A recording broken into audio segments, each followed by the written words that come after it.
Hello दोस्तों, मैं हेमंत त्रिपाठी। स्वागत है आपका आपके अपने यूट्यूब चैनल एग्ज़ाम घाट पर। और साइंस वाले पोर्शन में बायोलॉजी पर हम चल रहे हैं महिला सुपरवाइज़र के लिए। और इससे पहले हमने पाचन तंत्र क्या कर लिया, ख़त्म कर लिया है पाचन तंत्र। और आज जो आपका दूसरा टॉपिक है उसको लेकर के आए हैं। दूसरा टॉपिक क्या है? वो है दूसरा टॉपिक आपके महिला सुपरवाइज़र का ग्रंथियाँ। तो आज हम लोग ग्रंथियों को पढ़ेंगे बहुत डिटेल में।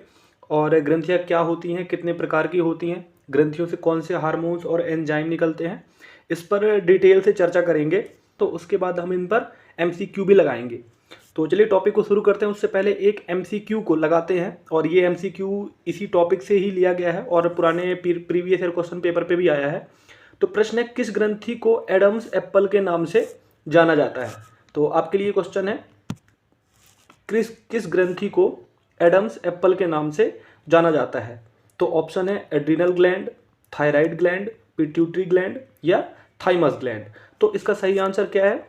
इसका सही आंसर है थायराइड ग्लैंड। तो थायराइड ग्लैंड को हम एडम्स एप्पल के नाम से भी जानते हैं। और ऐसे ही बहुत महत्वपूर्ण क्वेश्चन है जो इस टॉपिक से 2 या 3 क्वेश्चन आएंगे महिला सुपरवाइजर में।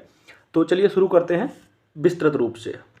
तो ग्रंथि वाला टॉपिक शुरू करने से पहले हमारे लिए ये जानना जरूरी है कि कौन सी ग्रंथि कहाँ पर है। और इस चित्र के माध्यम से आप इसको अच्छे तरीके से समझ सकते हैं। तो सबसे पहले आप देखेंगे ना, तो एक यहाँ पर एक थैलमस है, एक पिट्यूटरी ग्लैंड है और एक यहाँ पर पीनियल ग्लैंड भी दिया हुआ है। मस्तिष्क से संबंधित आपकी खोपड़ी में कौन कौन से ग्लैंड्स हैं? पीनियल ग्लैंड, थाइमस ग्लैंड और पिट्यूटरी ग्लैंड। पिट्यूटरी ग्लैंड को ही हम क्या बोलते हैं? Master gland. मास्टर ग्लैंड, तो ये मास्टर ग्लैंड है। उसके बाद जब आप नीचे आओगे तो आपको एक गले के पास यहाँ पे मिलेगी थायराइड और उसी के जस्ट पीछे साइड आपको मिलेगी कौन सी? पैराथायराइड। तो थायराइड और पैराथायराइड ये दो ग्लैंड हो जाती हैं। और उसके बाद यहाँ पे हृदय के जस्ट बगल में ऊपर साइड एक थाइमस ग्लैंड होती है। इसके बारे में भी हम लोग पढ़ेंगे। नीचे जाएंगे तो आप किडनी के ऊपर एक एड्रिनल ग्लैंड्स मिलेगी। ये एड्रिनल ग्लैंड्स ये 2 होती हैं। और उसके बाद पेनक्रियाज, अग्नाशय और लीवर, यकृत जैसे बोलते हैं, जिगर। महिलाओं में यूटेरस और ओवेरीज होती हैं और पुरुषों में टेस्टिस होते हैं। तो ये सारी ग्रंथियों को हम विस्तृत पूर्वक पढ़ेंगे और जानेंगे कि ग्रंथियाँ क्या होती है और कितने प्रकार की होती हैं। तो चलिए अब अपने टॉपिक की ओर बढ़ते हैं।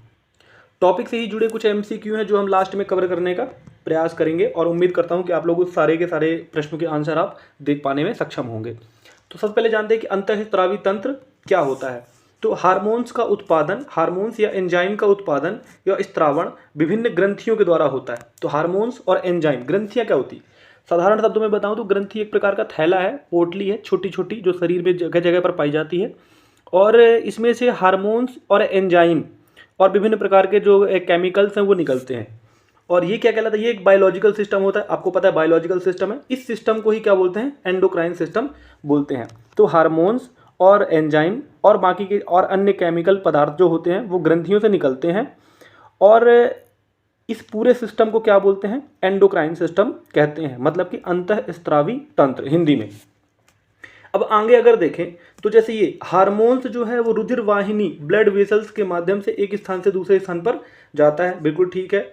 और इनका काम क्या होता है? तो काम होता है विभिन्न अंगों और ऊतकों तक पहुंचकर प्रजनन, मानसिक स्थिति, उपापचय, मेटाबॉलिज्म, मतलब कि जटिल कार्बनिक तत्वों को जो है तो सरल कार्बनिक तत्वों में बदलना। तो ये काम कौन करता है? हार्मोन्स और एंजाइम।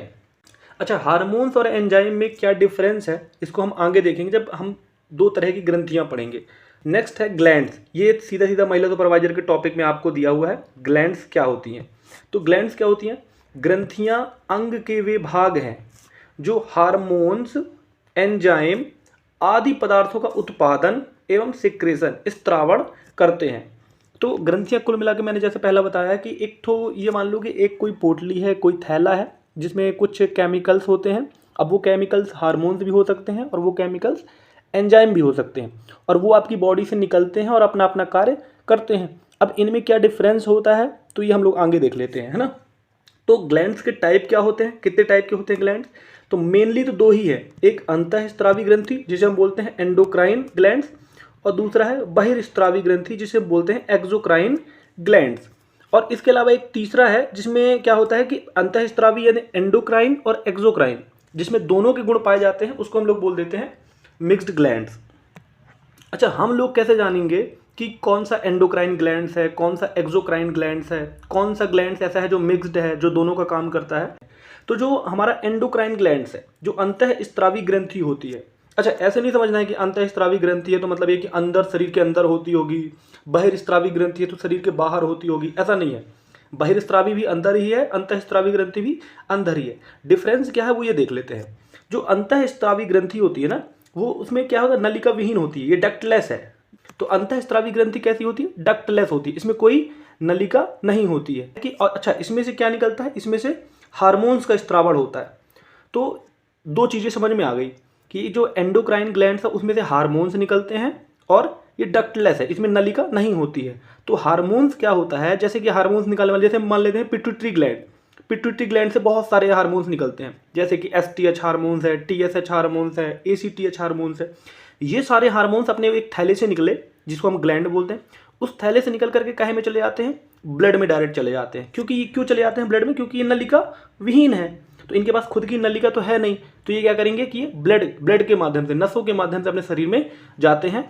और शरीर की जो क्रियाएं हैं शरीर में, जैसे कि प्रजनन क्षमता को रिलेटेड हो, है ना, तुमको नींद कितनी टाइम आएगी, कितनी टाइम तुम जागोगे, कितने टाइम सोओगे, उससे रिलेटेड जो हार्मोन्स हो गए, तुम कितने खुश होगे, तुम कितने डिप्रेस हो जाओगे, उससे रिलेटेड हार्मोन्स हो गए, तुम्हारे बीपी को नियंत्रित करने वाले हार्मोन्स हो गए, तुम्हारा ब्लड प्रेशर कब हाई होगा, कब कम होगा, तुम कब क्रोध करोगे, कब तुम कूल रहोगे, चिल रहोगे, ये सारी चीज़ें कौन निर्धारित करते हैं हमारे शरीर में, हमारे हार्मोन्स। और वो हार्मोन्स कैसे निकलते हैं, एक ग्लैंड, एक थैले से निकलते हैं, जिसे हम ग्लैंड्स बोलते हैं। और कौन सा ग्लैंड्स बोलते हैं, एंडोक्राइन ग्लैंड बोलते हैं।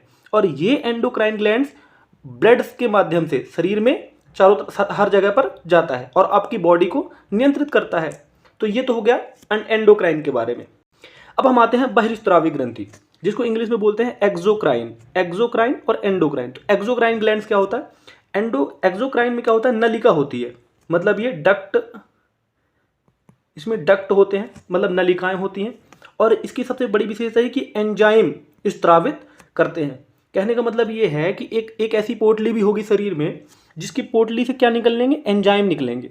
और ये एंजाइम अपनी खुद की एक नलिका से निकल करके आप अपना कार्य करेंगे। जैसे कि उदाहरण के लिए बता देता हूँ, जैसे एक अग्नाशय है, तो उस अग्नाशय में बहुत सारे एंजाइम पाए जाते हैं। वो एंजाइम एक नली के माध्यम से आते हैं, अपना कार्य करते हैं, ब्लड के माध्यम से नहीं आते हैं। पाचन के दौरान जो एंजाइम्स होते हैं वो अपना पाचन की गति को क्या करते हैं, बढ़ाते हैं। जो जटिल कार्बनिक यौगिक आपने खाया है, जो जटिल कार्बनिक पदार्थ आपने खाया है, उसको सरल कार्बनिक में तोड़ते हैं। जैसे पिछली कक्षा में आपको एक बताया था मैंने कि एक अमाशय है, अमाशय में एक कौन सा रस निकलता है, जठर रस निकलता है, जिसे हम बोलते हैं गैस्ट्रिक जूस। और इस गैस्ट्रिक जूस में दो ठो एंजाइम पाए जाते हैं, एक का नाम है पेप्सिन और एक का नाम है रेनिन। तो पेप्सिन तो ठीक है देख लेंगे, लेकिन रेनिन को हम समझते हैं, इससे हम जल्दी समझ पाएंगे। तो जो रेनिन जो एंजाइम है वो, उसका काम क्या है, जो हम दूध पीते हैं तो उस दूध में एक प्रोटीन पाया जाता है जिसका नाम है केसीन। तो उसका पाचन कौन करता है, उसका नाम है रेनिन। तो रेनिन एंजाइम क्या करता है, ये जो जटिल का पदार्थ आपने खाया है उसको सरल पदार्थ में तोड़ता है। और अगर बहिस्रावी ग्रंथियों की बात करें, एक्सोक्राइन ग्लैंड्स की बात करें, तो लैक्राइमल ग्लैंड्स आपको पता होगा आंख में होती है। और ये क्या काम करती है, आपके आंसुओं को स्रावित करती है ना। तो जब आपके आंसू जो निकलते हैं वो प्रॉपर एक नली के माध्यम से आते हैं। कोई नसें नहीं है जहाँ से ब्लड आता हो वहीं से आंसू आ जाए, ऐसा नहीं है। एक प्रॉपर नली है, एक ग्लैंड्स है जिसे लैक्राइमल ग्लैंड्स बोलते हैं, उससे जुड़ा हुआ एक नली होता है जो आपके आंखों में साइड पर आता है और उस नली के माध्यम से आपके आंसू गिरते हैं। अगर मान लो अगर ये एंजाइम की जगह ये हार्मोन्स होता तो क्या होता, ये ब्लड के माध्यम से आता और फिर वो फिल्मी बातें सही हो जाती कि नहीं मैंने खून के आंसू रोए। तो भाई साहब, खून के आंसू कोई नहीं रो सकता, ये कहावत है।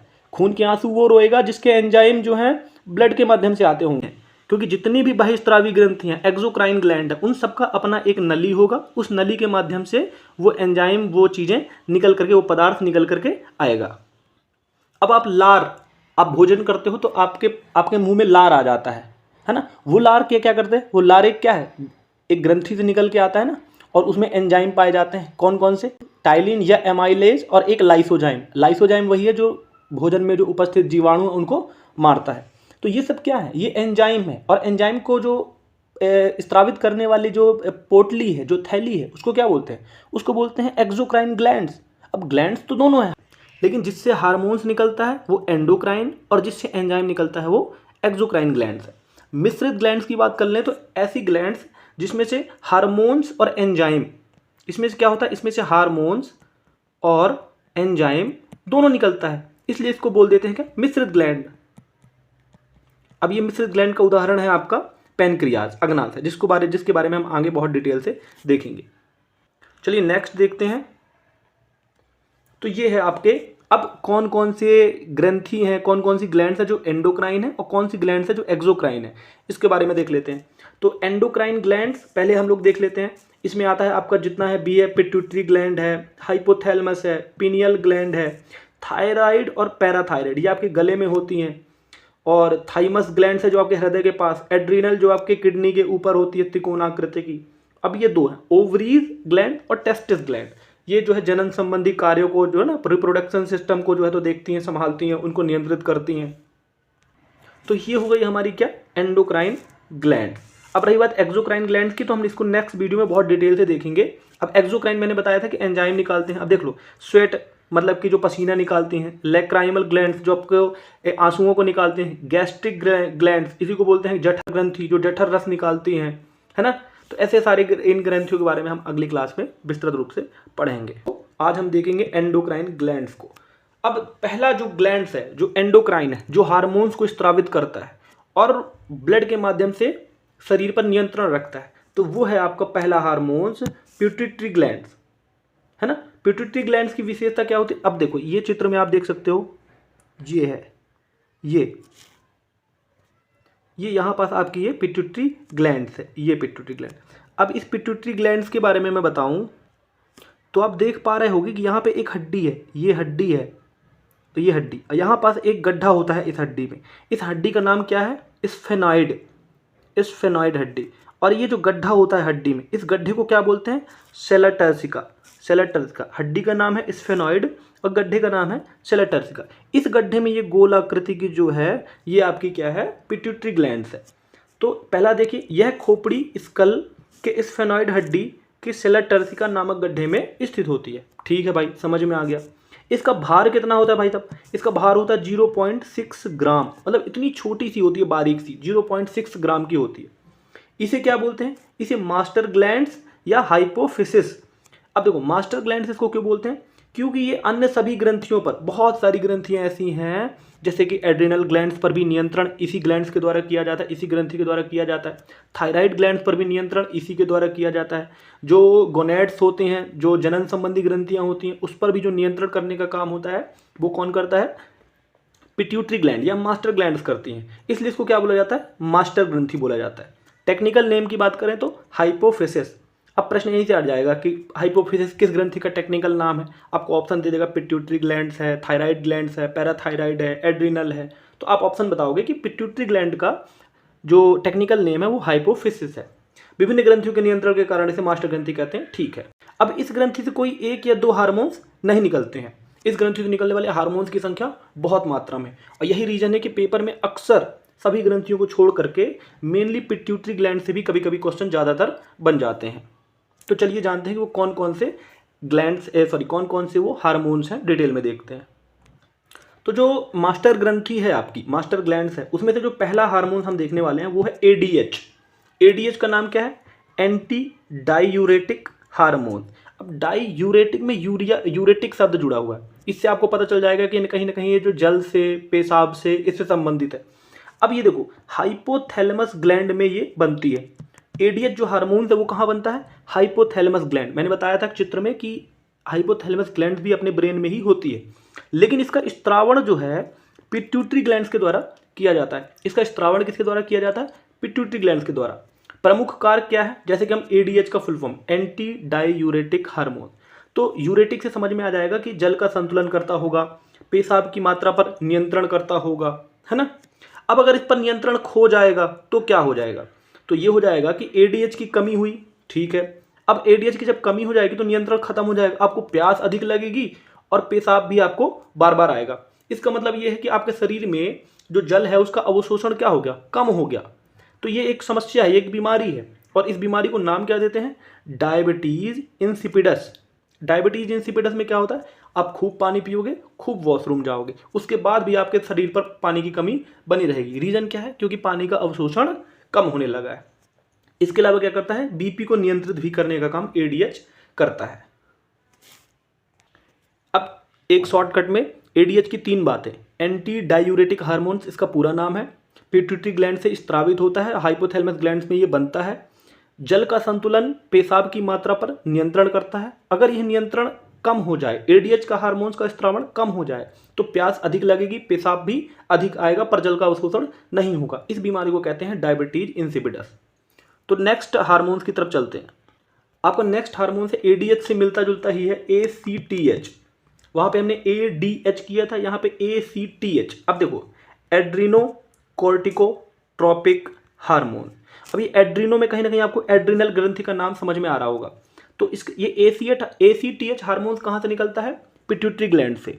लेकिन इसमें एड्रिनल क्यों आ गया भाई, क्योंकि पिट्यूटरी ग्लैंड हमारी मास्टर ग्लैंड है, मास्टर ब्लास्टर। तो ये क्या करेगी, सभी ग्रंथियों को नियंत्रित करेगी। कैसे करती है भाई, तो ये एड्रिनल ग्लैंड्स के जो कॉर्टेक्स है, एड्रिनल ग्लैंड्स में 2 भाग होते हैं, मेडुला और कॉर्टेक्स, उसको आगे देखेंगे। कॉर्टेक्स से निकलने वाले हार्मोन्स को नियंत्रित करती है। अब कॉर्टेक्स कौन सा हार्मोन्स है, एड्रिनल ग्लैंड्स को एंड्रोजन हार्मोन का उत्पादन करने हेतु प्रेरित करती है। जो एंड्रोजन हार्मोन्स है ये विशेषतः पुरुष वाले लक्षण लाता है, पुरुष वाले लक्षण लाता है। अब जैसे किसी महिला में अगर ये एंड्रोजन हार्मोन्स अधिक हो गया ना तो उसकी आवाज़ भारी हो जाएगी। वो महिला जो है तो उसके मुख पर जो है तो दाढ़ी जैसे थोड़े थोड़े बाल ज़्यादा घने आने लगेंगे, मूछें थोड़ा थोड़ा दिखने लगेंगी। तो ये एंड्रोजन हार्मोन्स को नियंत्रित करने का काम जो कौन करता है, ACTH hormones. ACTH hormones adrenal gland को नियंत्रित करता है और एड्रिनल ग्लैंड से जो एंड्रोजन हार्मोन्स निकलता है वो कहीं ना कहीं एसीटीएच द्वारा प्रेरित किया जाता है।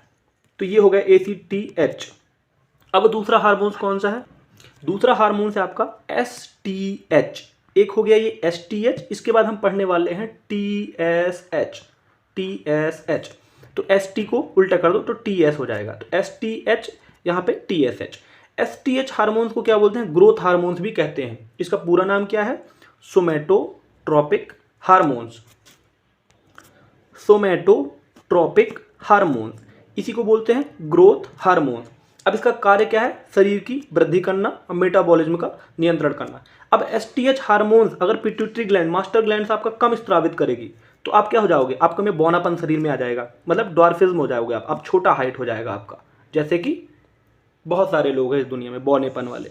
अब उसी तरह से एसटीएच हार्मोन्स अगर ज़्यादा हो गया तो क्या होगा, आप भीम कायता आप में आ जाएगी, आपका शरीर जो है भीम के समान भारी भरकम वाला हो जाएगा, जाइगेंटिज्म हो जाएगा आपको, है ना। अब कैसा हो जाएगा, ऐसे बहुत बड़ा शरीर हो जाएगा, विशाल काय शरीर हो जाएगा, खली की तरह, द ग्रेट खली। उनके में क्या एसटीएच हार्मोन उनका बहुत हाई रहा होगा, इस वजह से उनकी पर्सनालिटी जो है 7 फीट की हाइट है, उनकी 8 फीट की हाइट।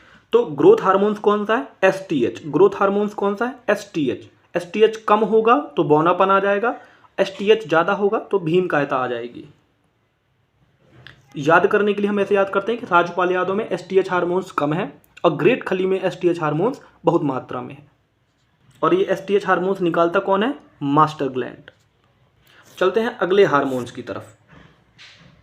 तो अगला हार्मोन है टीएसएच। मैंने बताया था एसटीएच के बाद हम पढ़ने वाले हैं टीएसएच। अब इसमें फिर आ गया थायराइड स्टिमुलेटिंग हार्मोन। पहले भी बताया हूँ कि मास्टर ग्लैंड है, मास्टर ग्लैंड है तो थायराइड ग्रंथि को भी नियंत्रित करेगी। तो इसका काम क्या हो जाता है, थायराइड ग्रंथि को नियंत्रित करना। अब थायराइड ग्रंथि जो है एक T3 हार्मोन का स्त्रावण करती है, T3 और T4। T4 को ही क्या बोलते हैं, थायरॉक्सिन हार्मोन। जब हम थायराइड ग्लैंड पढ़ेंगे ना तो इसको डिटेल से पढ़ेंगे। तो फिलहाल देखते हैं कि T3 हार्मोन बनाने हेतु प्रेरित करता है। अब थायराइड ग्लैंड्स है उसमें से निकलता है T3 हार्मोन्स, और वो T3 हार्मोन्स कितना निकले कितना ना निकले उसको प्रेरित करने वाला हार्मोन्स कौन सा है, TSH।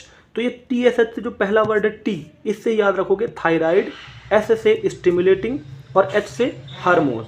तो थायराइड को स्टिमुलेट करने वाला, बढ़ाने वाला, प्रेरित करने वाला कौन सा है, TSH हार्मोन्स। अब T3 का काम क्या है, मेटाबॉलिज्म, एनर्जी लेवल पर ये काम करता है। TSH का टेस्ट भी होता है, नॉर्मल रेंज इसकी 0.4 से 4.0 है, इतनी इंपॉर्टेंट नहीं है आपकी पेपर दृष्टि से, पर आप जान लो कि TSH अगर हाई है तो थायराइड ग्लैंड जो है लो एक्टिव होगी, अपोजिट। और TSH हार्मोन्स का इस तरह अगर लो है तो थायराइड ग्लैंड जो है हाईली एक्टिव हो जाएगी। अब अगला कौन सा है, अच्छा इसी से रिलेटेड देखो ये आ गया। इसमें T की जगह अगर हम M लेकर के आ जाएं तो TSH क्या बदल जाएगा MSH में, और इसका फुल फॉर्म क्या होगा, melanocyte stimulating hormones. Melanocyte stimulating hormones. अब मेलेनोसाइट से नाम से पता चलता है मेलेनिन वर्णक। अब मेलेनिन वर्णक के जो कण होते हैं ना, वो आपकी त्वचा में फैलेंगे और त्वचा का रंग निर्धारित करेंगे। आप गोरे होंगे, आप काले होंगे, आप सांवले होंगे, इसका निर्धारण कौन करेगा, MSH hormone, melanocyte stimulating hormones. उसमें कौन से कण हैं, मेलेनिन कण पाए जाते हैं, मेलेनिन वर्णक के कण पाए जाते हैं, वो निर्धारित करते हैं कि आपका कलर कैसा होगा। तो चलिए नेक्स्ट हार्मोन्स की तरफ बढ़ते हैं। अगला हार्मोन्स है ऑक्सीटोसिन। हालांकि अभी मैं बीच में आपको पूरा डिटेल से एक बार शॉर्टकट में बताऊंगा कि हमने कौन कौन से हार्मोन्स पढ़े हैं। अगला हार्मोन्स हमारा कौन सा है, ऑक्सीटोसिन हार्मोन्स। इसका निर्माण कहाँ होता है, हाइपोथैलेमस में। अच्छा, इसके पहले एक और हार्मोन्स है जिसका निर्माण हाइपोथैलेमस में होता है, लेकिन स्त्रावण कौन करता है, पिट्यूटरी ग्लैंड। आप उसका मेरे को नाम बताइए कमेंट बॉक्स में। तो जो ऑक्सीटोसिन है, इसका भी जो निर्माण है वो हाइपोथैलेमस में होता है, और जो इसका स्त्रावण है, सिक्रीशन है इसका, ये कहाँ होता है, पिट्यूटरी ग्लैंड के द्वारा होता है। अब भाई साहब देखो, इसको क्या बोलते हैं, प्रेम का हार्मोन्स, लव हार्मोन्स। तो ये आपके मन में प्रेम की भावना को जगाता है। दूसरा इसका क्या क्या है, बर्थ हार्मोन्स भी इसको बोला जाता है। तो प्रेम hormones, birth hormones. Birth hormones क्यों बोला जाता है, प्रसव के दौरान गर्भाशय में सिकुड़न पैदा करता है ताकि प्रसव पीड़ा हो सके। तो पीड़ा उठना भी बहुत जरूरी होता है। तो ये पीड़ा प्रदान करने का काम कौन करता है, बर्थ हार्मोन्स। और वो कैसे करेगा, गर्भाशय में सिकुड़न पैदा करेगा, गर्भाशय को सिकोड़ेगा जिससे प्रसव पीड़ा होगी और फिर बच्चे का जन्म होगा। और ये बर्थ हार्मोन्स का काम यही है। बर्थ हार्मोन्स किसको बोलते हैं, ऑक्सीटोसिन को। उसके अलावा इसके क्या काम है, ब्रेस्ट फीडिंग। ब्रेस्ट फीडिंग के समय मिल्क फ्लो बढ़ाता है। तो मिल्क फ्लो भी बढ़ाने का काम किसका है, ऑक्सीटोसिन का। स्ट्रेस रिडक्शन, जो तुम्हारा तनाव है, तनाव मुक्त करने का काम किसका है, ऑक्सीटोसिन का। इमोशनल बॉन्डिंग, स्वाभाविक सी बात है, जो लव हार्मोन्स होगा वही इमोशनल बॉन्डिंग वाला भी हार्मोन्स होगा। तो ये आपको इमोशनली बॉन्ड बनाने में मजबूत करता है। अच्छा, आपको दुनिया में बहुत से ऐसे लोग देखे होंगे जो बहुत नीरस हैं, बहुत शांत हैं, ज़्यादा खुश नहीं रह पाते, ज़्यादा किसी से नहीं, मतलब वो नहीं कर, घुल मिल नहीं पाते हैं। तो उनके में कहीं ना कहीं ऑक्सीटोसिन हार्मोन्स की कमी होती है। चलिए नेक्स्ट हार्मोन्स की तरफ अपन बढ़ते हैं। पर देख लेते हैं GTH। GTH इसको बोलते हैं क्या, ये 7वां हार्मोन्स है, मतलब हमारी पिट्यूटरी ग्लैंड के द्वारा स्त्रावित किया जाता है। इसका पूरा नाम GTH का क्या है, गोनेडोट्रोपिन हार्मोन। गोनेड्स का मतलब होता है जनन अंग से रिलेटेड। तो ये क्या कर देगा, जनन अंग, रिप्रोडक्टिव ऑर्गन्स के कार्यों को नियंत्रित करता है। और GTH के अंतर्गत ग्रुप ऑफ हार्मोन्स होता है। कौन कौन से मेन हार्मोन्स हैं, एक LH और एक FSH। तो दो हार्मोन्स मेनली होते हैं इस ग्रुप ऑफ हार्मोन्स में, एक होता है LH, एक होता है FSH। तो ये LH को क्या बोलते हैं, ल्यूटिनाइजिंग हार्मोन, और FSH को बोलते हैं फॉलिकल स्टिमुलेटिंग हार्मोन। तो ये महिला और पुरुष, ये दोनों ही हार्मोन्स महिला और पुरुष दोनों में पाए जाते हैं। तो महिलाओं में अगर LH पाया जाएगा, मतलब प्रोजेस्ट्रॉन एस्ट्रोजन हार्मोन का नियंत्रण करता है, ठीक है, ये LH हार्मोन। मैं फिर से एक बार बताता हूँ कि पिट्यूटरी ग्लैंड हमारी मास्टर ग्लैंड है, और उससे निकलने वाला जो हार्मोन्स है LH या FSH, ये किसको नियंत्रित करेंगे, अन्य ग्रंथि के हार्मोन्स को नियंत्रित करेंगे, अन्य ग्रंथियों को नियंत्रित करेंगे। तो ये प्रोजेस्ट्रॉन और एस्ट्रोजन ये भी हार्मोन है, लेकिन इसको नियंत्रित कौन करता है, GTH, गोनेडोट्रोपिन हार्मोन, अपनी पिट्यूटरी ग्लैंड। वैसे ही पुरुष में जो टेस्टोस्टेरोन का लेवल है उसको बढ़ाने का काम, या स्पर्म जो शुक्राणु होते हैं उसके उत्पादन हेतु कौन जिम्मेदार होता है, LH हार्मोन। ये नियंत्रित करता है किसको, आपके रिप्रोडक्टिव ऑर्गन्स को। उसके बाद आता है FSH, इसको बोलते हैं फॉलिकल स्टिमुलेटिंग।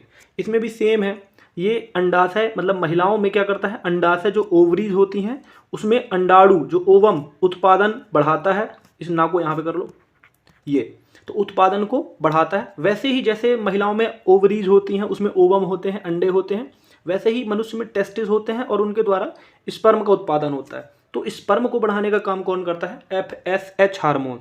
तो ओवम और स्पर्म, इनको बढ़ाने का काम कौन करता है, FSH हार्मोन्स। आगे बढ़ते हैं,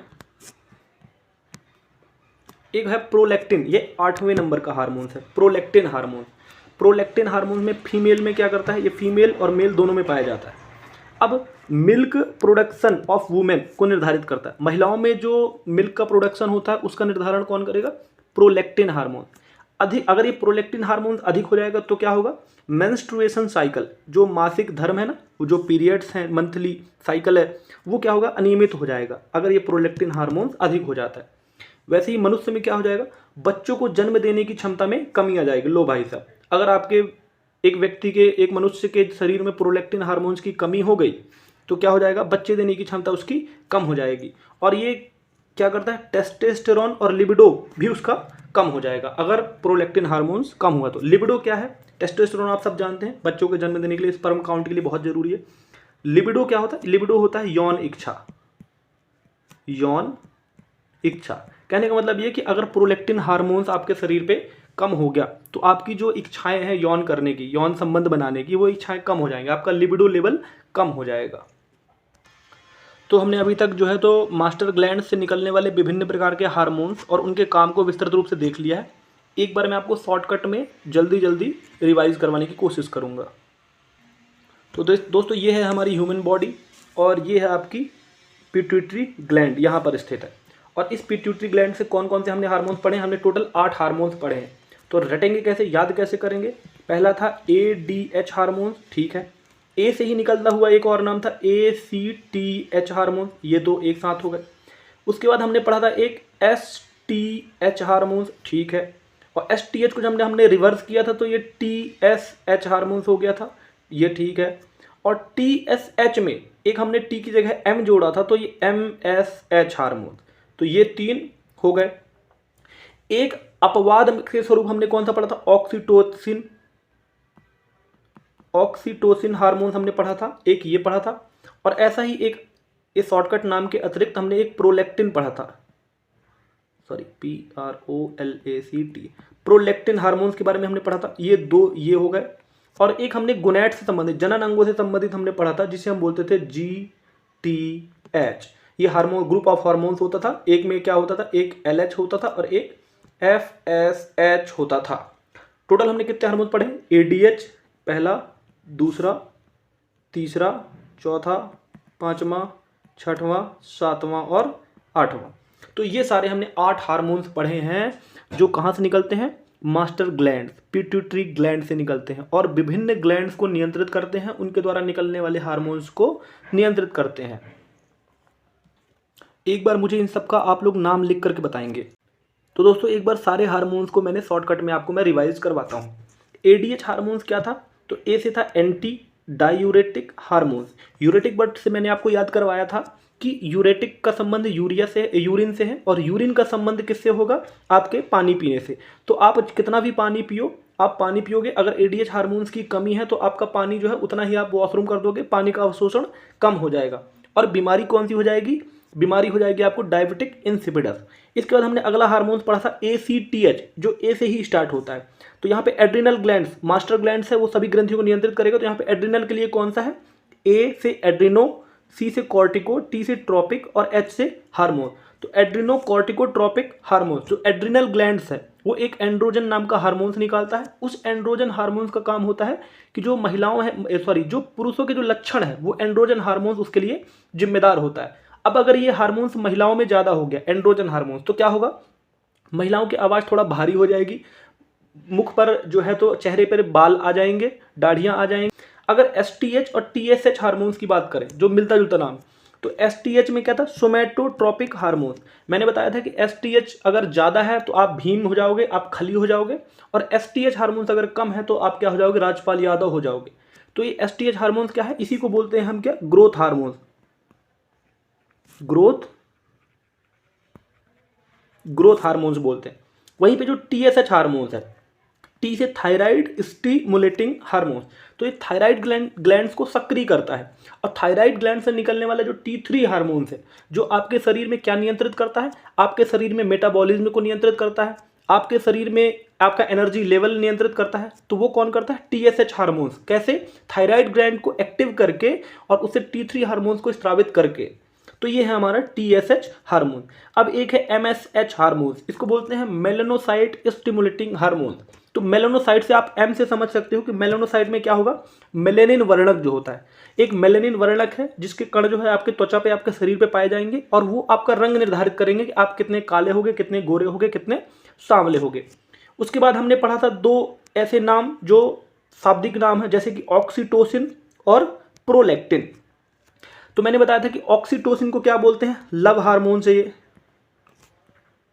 love hormones, stress reduction hormones, आपका तनाव खत्म कर देगा। स्वाभाविक सी बात है कि जहां प्रेम होगा वहां तनाव की संभावना कम हो जाती है। वो अलग बात है कि आज का कल्चर कुछ अलग ही चल रहा है। तो ऑक्सीटोसिन हार्मोन्स कैसा हार्मोन्स है, लव हार्मोन्स है, प्रेम संबंधों को बढ़ाने वाला, आपको आपका जो तनाव है उससे आपको मुक्ति देने वाला। उसके अलावा बर्थ हार्मोन्स भी इसको बोलते हैं, इसी को क्या बोलते हैं, बर्थ हार्मोन्स। बर्थ हार्मोन्स का मतलब क्यों, बर्थ हार्मोन्स का मतलब यह है कि जब बच्चे का प्रसव होता है, प्रसव के दौरान जो बच्चे का जन्म होता है उसके लिए प्रसव पीड़ा की आवश्यकता होती है, और प्रसव पीड़ा तब होगा जब आपका गर्भाशय थोड़ा सा महिलाओं का सिकुड़ेगा। तो जो गर्भाशय को सिकोड़ने का काम करता है वो कौन करता है, वो ऑक्सीटोसिन है। और ऑक्सीटोसिन जब सिकोड़ देता है तो प्रसव पीड़ा होती है और बच्चे का जन्म हो पाता है। उसके बाद हमने प्रोलैक्टिन हार्मोन पढ़ा था। प्रोलैक्टिन हार्मोन का काम ही क्या था, प्रोलैक्टिन हार्मोन का काम था, जो प्रोलैक्टिन हार्मोन्स है ये महिला पुरुष दोनों में पाया जाता है। अगर महिलाओं में प्रोलैक्टिन हार्मोन्स की क्या हो गई, कमी हो गई या अधिकता या असंतुलन हो गया, तो महिलाओं में क्या होगा, ये मिल्क फ्लो को निर्धारित करता है। मिल्क फ्लो के अलावा ये क्या निर्धारित करता है, जो मेंस्ट्रुएशन साइकिल है, जो पीरियड्स है, मासिक धर्म है, उसमें भी अनियमितता आ जाएगी। वो किसकी वजह से, प्रोलैक्टिन हार्मोन्स की वजह से। पुरुषों में क्या होगा, पुरुषों में जो टेस्टोस्टेरोन लेवल है, मतलब उसकी जो जनन क्षमता है, वो पावर है, वो किस पर डिपेंड करती है, वो डिपेंड करती है प्रोलैक्टिन पर। इसके अलावा लिबिडो, जो यौन इच्छा है, यौन संबंध बनाने की जो इच्छा है, वो डिपेंड करता है लिबिडो पर, और लिबिडो कम हो जाएगा अगर प्रोलैक्टिन हार्मोन्स असंतुलित हुआ तो ये हमने जितने भी हार्मोन्स पढ़े हैं वो कौन से हार्मोन्स हैं, जो पिट्यूटरी ग्लैंड है, हमारी मास्टर ग्लैंड है, हाइपोफिसिस ग्लैंड है, इससे निकलने वाले जितने हार्मोन्स हैं, हमने मुख्य रूप से 8 जो हार्मोन्स पढ़ने हैं। ये सारे क्वेश्चन यहीं से फंसना है। अब हम अगला हार्मोन देखते हैं कि हमारा अगला हार्मोन्स कौन सा है, अगली ग्लैंड्स कौन सी है। तो अगली ग्लैंड्स है हमारी थायराइड ग्लैंड, ये हमारी दूसरी ग्लैंड्स है। ये भी कौन सी ग्लैंड्स है, ये भी एंडोक्राइन ग्लैंड्स है। एंडोक्राइन मतलब हार्मोन्स का उत्पादन करेगी, नलिका विहीन होगी, इसमें डक्ट नहीं पाए जाएंगे, डायरेक्ट इसका हार्मोन्स थैली से निकलेगा और आपके ब्लड में जाएगा और आपके शरीर को नियंत्रित करेगा। तो थायराइड ग्लैंड्स में हमारा क्या होता है, ये गले के पास पाई जाती है, इसे एंडोक्राइन ग्लैंड्स है। इसे एडम्स एप्पल के नाम से जाना जाता है। ये प्रश्न मैंने आपको शुरू में प्रश्न दिया था कि कौन सी ग्लैंड्स को एडम्स एप्पल के नाम से जाना जाता है, तो इसका उत्तर है थायराइड ग्लैंड्स। ट्रैकिया के दोनों तरफ, लैरिंग्स के नीचे एक आपको वॉइस बॉक्स आपको नजर आता होगा ना, जब आप, जिसको हम गांव घर में अपन घुटकी बोलते हैं, तो ये घुटकी, तो ट्रैकिया के दोनों तरफ लैरिंग्स के नीचे जो ये घुटकी होती है, यहीं पे क्या होता है, एक थायराइड ग्लैंड्स होती है।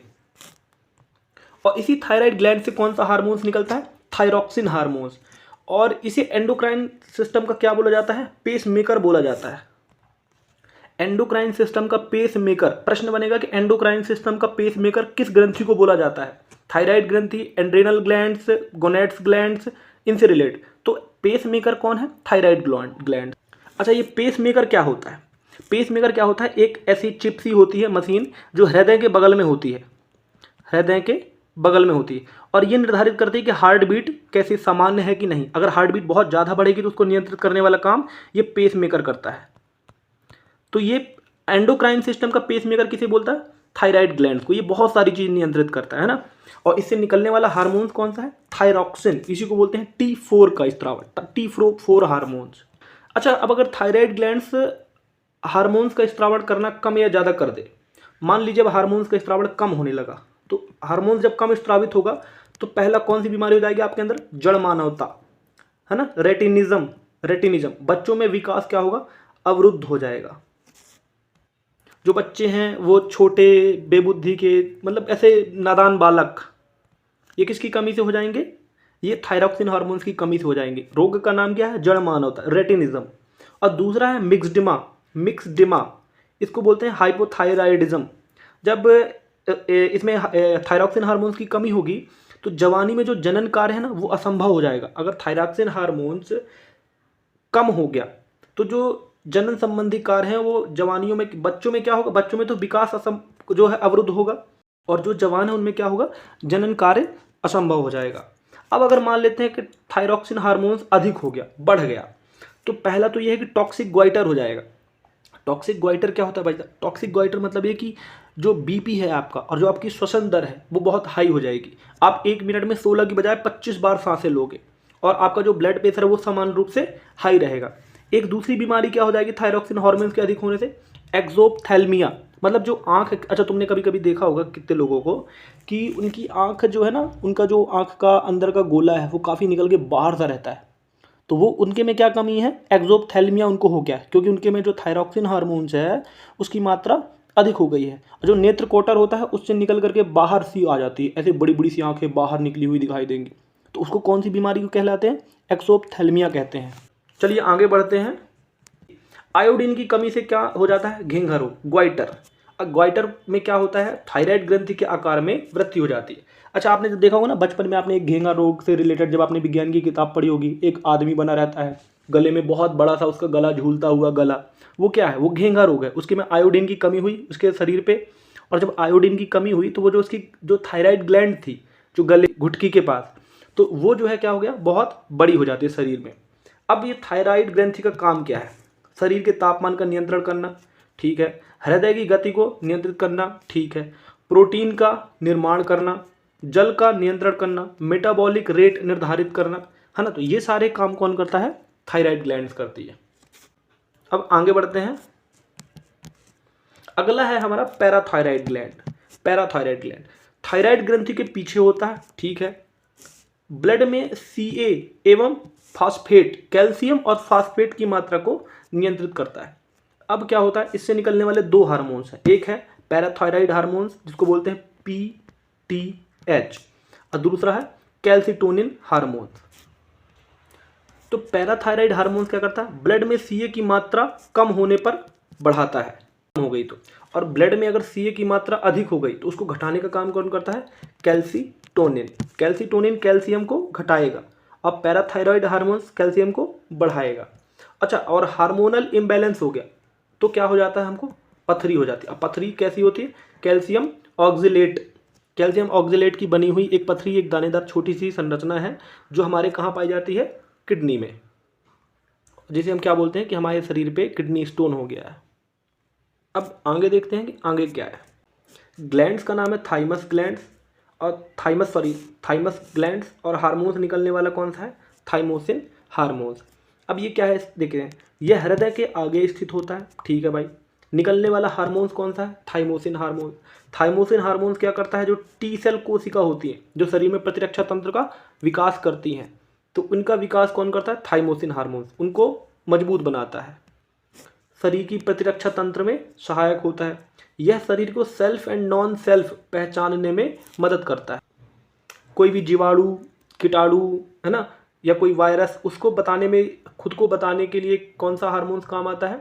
Thymosin hormones. ये बताता है कि ये खुद शरीर का है कि या शरीर के बाहर से कोई आक्रमण हुआ है किसी वायरस के द्वारा, इसलिए इसको बोला जाता है सेल्फ एंड नॉन सेल्फ पहचानने में मदद करने वाला हार्मोन। अब इसका अगला पॉइंट, उम्र बढ़ने के साथ साथ ये कम सक्रिय होता जाता है और इसके साथ ही बुढ़ापा लग जाता है। अब ये थाइमोसिन हार्मोन को बुढ़ापे का हार्मोन भी बोल सकते हैं। क्यों? क्योंकि थाइमोसिन हार्मोन से जो उम्र के बढ़ते बढ़ते इसका जो मात्रा है वो घटती जाती है और ये बुढ़ापे का एक कारण बन जाता है। तो कहने का मतलब ये कि अगर ये हार्मोन्स आपके लंबे समय तक निकलता रहे तो आप लंबे समय तक जवान बने रह सकते हैं, है ना। तो ये है आपकी थाइमस ग्लैंड। आगे देखते हैं। आगे है हमारा एड्रिनल ग्लैंड, सबसे महत्वपूर्ण, एक पिट्यूटरी ग्लैंड और एक एड्रिनल ग्लैंड। सामान्य रूप से प्रश्न जो है यहीं से बनकर निकलते हैं। किडनी के ऊपर अवस्थित त्रिकोण आकार की ग्रंथि, ये आपका पूरा ह्यूमन बॉडी है और यहाँ पर एक ये है किडनी, और किडनी के ऊपर ये जो त्रिकोण आकृति बनी हुई, ये किडनी के ऊपर ये जो त्रिकोण आकृति बनी हुई है वो ऐसी होती है, और इसी त्रिकोण आकृति को क्या बोलते हैं? Adrenal glands. एड्रिनल ग्लैंड्स को ही इमरजेंसी ग्लैंड बोलते हैं। इमरजेंसी ग्लैंड क्यों बोलते हैं वो मैं आगे बताऊंगा। इसे लड़ो एवं उड़ो हार्मोन्स भी कहा जाता है, ठीक है। इसके दो पार्ट होते हैं, कॉर्टेक्स और मेडुला। आप देख सकते हो कि ये मेडुला जो है ना, ये बीच वाला पोर्शन क्या है? मेडुला है। और जो इसके अगल बगल ये जो संरचना है वो कौन सा है? वो कॉर्टेक्स वाला भाग है। तो कॉर्टेक्स से अलग हार्मोन्स निकलते हैं, मेडुला से अलग हार्मोन्स भी निकलते हैं। अब ये कॉर्टेक्स से निकलने वाले जो हार्मोन्स हैं, कॉर्टेक्स से कौन कौन निकलते हैं? एक ग्लूकोकॉर्टिकॉइड, मिनरलोकॉर्टिकॉइड्स और गोनेडोकॉर्टिकॉइड। तो सब सामान्य सी बात है, कॉर्टेक्स से निकलने वाले ग्लूको, मिनरलो और गोनेडो, ग्लूको, मिनरलो और गोनेडो। अब ग्लूकोकॉर्टिकॉइड्स का काम क्या रहता है? प्रोटीन, शरीर में वसा, कार्बोहाइड्रेट, इनका नियंत्रण करता है। मिनरलो में आपको शब्द से समझ में आ जाएगा कि मिनरल, मिनरल मतलब क्या? जल, नमक, इनसे रिलेटेड चीज़ों को ये नियंत्रित करता है। गोनेडो में क्या होता है? जनन अंग, एंड्रोजन हार्मोन्स। ये मुख्य रूप से इसके जो एड्रिनल ग्लैंड्स है उसमें क्या निकलता है? Androgen hormones. और जो मेल और फीमेल सेक्स हार्मोन होते हैं ना, उनका सप्लीमेंट्री हार्मोन्स भी यही होता है। ये यौन आचरण को नियंत्रित करने वाला हार्मोन्स है गोनेडोकॉर्टिकॉइड्स। और ये कहाँ से निकलता है? कॉर्टेक्स से निकलता है। तो ये तो बात हो गई कॉर्टेक्स की। अब एक बार देख लेते हैं मेडुला के बारे में। तो ये है आपका मेडुला। मेडुला से निकलने वाले कौन से हार्मोन्स हैं? एपिनेफ्रिन, जिसे बोलते हैं एड्रेनालिन, और एक है नॉरएपिनेफ्रिन। नॉरएपिनेफ्रिन को ही बोलते हैं नॉर एड्रेनालिन। तो एपिनेफ्रिन क्या करता है? क्रोध, डर, तनाव की स्थिति में स्रावित। आपको बहुत गुस्सा आ रहा है, आपके अंदर से, आपके जो मेडुला है उससे एपिनेफ्रिन हार्मोन्स निकलने लगेगा। आपकी हार्ट बीट अगर एक रुक जाती है तो उसको चलाने का काम कौन करता है? मतलब आपको जान बचाने का आपका काम कौन करता है? नॉरएपिनेफ्रिन, जिसको बोलते हैं नॉर एड्रेनालिन। इसीलिए अभी आपको इतना इमरजेंसी में बचाता है, इसीलिए आपको इसको क्या बोलते हैं? Emergency hormones, fight and flight hormones, इसलिए इसको बोला जाता है। अब ये एपिनेफ्रिन और नॉरएपिनेफ्रिन, इनको संयुक्त रूप से कैटेकोलामाइंस भी कहा जाता है। अगर हम बोले कैटेकोलामाइंस हार्मोन कहाँ से स्रावित होता है, तो वो मेडुला से स्रावित होता है। अब आप देखो, एड्रिनल ग्रंथि से जो निकलने वाले हार्मोन्स हैं वो अगर असंतुलित हो जाएं तो कौन कौन सी बीमारी हो सकती है? एक एडिशन रोग हो सकता है, कॉन्स रोग हो सकता है, कुशिंग रोग हो सकता है, और एड्रिनल विरिलिज्म हो सकता है। तो एड्रिनल से एडिशन, ये तो समझ में आ गया, एडिशन, और एड्रिनल से एड्रिनल विरिलिज्म, तो ये दो तो याद हो गए। बचा कॉन्स और कुशिंग। तो कॉन्स और कुशिंग एक जैसे नाम के हैं। ये किस ग्रंथि के असंतुलन होने से होता है? एड्रिनल ग्लैंड्स के। अब इनमें होता क्या क्या है? जो एडिशन रोग है उसमें एक कार्टिसोल जो हार्मोन्स है और जो एल्डोस्टेरोन है उसकी मात्रा कैसी हो जाती है? कम हो जाती है। और जब कम हो जाती है तो बीपी लो हो जाता है और हमारा वजन कम होने लगता है। कॉन्स रोग की बात करें तो ये एल्डोस्टेरोन जो हार्मोन्स है वो किससे संबंधित है? एड्रिनल ग्लैंड से। अब ये एल्डोस्टेरोन हार्मोन जब ज़्यादा होगा तो क्या हो जाएगा? कॉन्स रोग हो जाएगा और बीपी हाई हो जाएगा। पेशियों में अकड़न हो जाती है, प्यास बार बार आती है, पेशाब आता है। उसके बाद कुशिंग रोग क्या है? अब अगर कॉर्टिसोल बढ़ जाएगा, कॉर्टिसोल बढ़ जाएगा तो आपकी जो पेशी शिथिलता आ जाएगी, आपकी जो पेशियां हैं वो शिथिल होने लगेंगी, ताकत नहीं रहेगी, आपका मून फेस हो जाएगा गोलदार। तो ये कौन सा रोग है? कुशिंग रोग है। एक होता है एड्रिनल विरिलिज्म। अब अगर इसमें एंड्रोजन हार्मोन्स अधिक निकलने लगा एड्रिनल ग्रंथि से, तो स्त्रियों में पुरुषों के लक्षण जैसे कि दाढ़ी, मूछ, भारी आवाज़, तो ये अनियमित पीरियड्स, ये कब आने लगते हैं? जब एड्रिनल विरिलिज्म हो जाता है। अगर किसी स्त्री की आवाज़ भारी है, पुरुषों के जैसी है, उसकी दाढ़ी निकल रही है, मूछ निकल रही है, उसके पीरियड्स अनियमित हो रहे हैं, तो इसको क्या बोल सकते हैं हम कि ये लड़की एड्रिनल विरिलिज्म से पीड़ित है। तो एड्रिनल ग्रंथि से क्या असंतुलन से कौन कौन से रोग होते हैं? एडिशन, ए से एडिशन, ए से एड्रिनल, ए से एड्रिनल विरिलिज्म और एड्रिनल, और कॉन्स और कुशिंग रोग। अब आगे देखते हैं जनन ग्रंथि, गोनैड्स। अब यहाँ पे हम जनन ग्रंथि पढ़ने वाले हैं, गोनैड्स। एक महिलाओं में कौन सी होती है? ओवरी, अंडाशय। अब पुरुषों में क्या होता है? टेस्टिस। तो ओवरी, अंडाशय में क्या होता है? मादा के उदर गुहा में स्थित निम्न हार्मोन्स। तो जो ओवरी से संबंधित हार्मोन्स है, जो जनन ग्रंथियां हैं, कौन कौन सी हैं? उससे निकलने वाले हार्मोन्स कौन से हैं? एक एस्ट्रोजन, दूसरा प्रोजेस्टेरॉन और तीसरा रिलैक्सिन। तो एस्ट्रोजन जो क्या करता है? यौन लक्षणों के विकास को प्रेरित करता है। जो यूटेरस होता है महिलाओं का, जो वजाइना होता है, जो ओविडक्ट होता है, इनका विकास किसके द्वारा होता है? एस्ट्रोजन हार्मोन्स के माध्यम से। और प्रोजेस्टेरॉन क्या होता है? स्तन के विकास में सहायक होता है और इसे गर्भ धारण के निर्धारण करने वाला हार्मोन्स कहा जाता है। जो गर्भ धारण के निर्धारण करने वाला हार्मोन्स कौन सा है? प्रोजेस्टेरॉन। प्रोजेस्टेरॉन। स्तन के विकास में सहायक कौन सा है? प्रोजेस्टेरॉन। एस्ट्रोजन क्या करता है? यौन लक्षणों को विकसित करता है। यूटेरस, वजाइना, ओविडक्ट इनका विकास करता है। रिलैक्सिन हार्मोन्स क्या होता है? रिलैक्सिन हार्मोन्स होता है ओवरी और प्लेजेंटा में उपस्थित होता है, कॉर्पस ल्यूटियम से स्त्रावित होता है और जो गर्भाशय ग्रीवा को चौड़ा करता है ताकि बच्चे को जन्म देने में सहायता मिले। आगे बढ़ते हैं। और ये टेस्टिस, ये नर जनन अंग होते हैं। नर जनन में क्या है? ये एंड्रोजन और टेस्टोस्टेरोन हार्मोन्स का स्त्रावण करते हैं और लैंगिक लक्षणों को प्रेरित करते हैं टेस्टिस द्वारा। तो ये रही हमारी आज की क्लास, जिसमें हमने बहुत सारी ग्रंथियाँ, बहुत सारे हार्मोन्स पढ़े। अब कुछ MCQ लगाएंगे और देखेंगे कि आपके उत्तर कितने सही होते हैं। आप अपने उत्तर को कमेंट बॉक्स में लिखें। पहला प्रश्न है कि इमरजेंसी ग्लैंड निम्न में से किसे कहा जाता है? उत्तर दें आप। Pituitary gland, thymus gland, thyroid gland और नन ऑफ द एबव। इसका आंसर आप मुझे कमेंट बॉक्स में लिख कर दें। नेक्स्ट क्वेश्चन कौन सा है? नेक्स्ट क्वेश्चन है ग्रोथ हार्मोन्स। ग्रोथ हार्मोन्स को इस नाम से भी जाना जाता है, TSH, STH, ACTH या GTH। इसका करेक्ट आंसर भी आप कमेंट बॉक्स में लिखें। और एक और क्वेश्चन कौन सा है? सबसे बड़ी एंडोक्राइन ग्लैंड, अंतःस्रावी ग्रंथि कौन सी है? Pituitary gland, thyroid gland, thymus gland या एड्रिनल ग्लैंड? ये भी मुझे आंसर में आप बताएं कमेंट बॉक्स में। चैनल से जुड़े रहें और हमको सपोर्ट करते रहें। महिला सुपरवाइजर का पूरा सिलेबस कवर किया जाएगा और एक एक टॉपिक को लेकर के आया जाएगा, बहुत विस्तृत रूप से पढ़ाया जाएगा। धन्यवाद। चैनल को सब्सक्राइब करें, लाइक करें। धन्यवाद।